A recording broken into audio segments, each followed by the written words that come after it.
একটা জিনিস দেখবেন, আমরা যখন কর্ণাটকের দিকে তাকাই, তখন কর্ণাটকে যদি তুমি পরীক্ষা দিতে হয়, সেখানে একটা নির্দিষ্ট নম্বরে কান্নাডিগা ভাষায় পরীক্ষা দিতে হয়।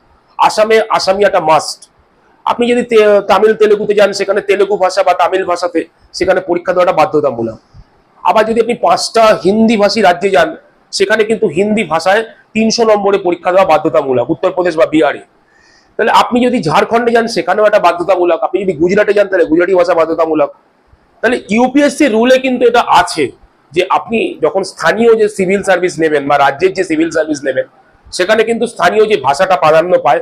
কারণ 1956 সালে ভাষার ভিত্তিতে যখন রাজ্য তৈরি হয়, তাহলে পশ্চিমবঙ্গের রাজ্য ভাষা কিন্তু বাংলা। আমি এখানে কিন্তু মাননীয় মুখ্যমন্ত্রী মমতা ব্যানার্জির কাছে আমার একটা অভিযোগ আছে, আপনি কিভাবে বাকি ভাষাগুলোকে রাজ্য ভাষা হিসেবে চালিয়ে দিলেন? আপনি একটা জিনিস, আচ্ছা আপনি তো চালিয়ে দিলেন, আপনি কি উত্তরপ্রদেশে বাংলা ভাষা চালু করতে পারবেন? আপনি কি গুজরাটে বাংলা ভাষা চালু করতে পারবেন? আজকে যদি বাংলা ভাষা থাকতো ওইসব রাজ্যগুলোতে, তাহলে বাঙালি পরীক্ষার্থীরা ওখানে গিয়ে সিভিল সার্ভিস পরীক্ষা দিতে পারতো।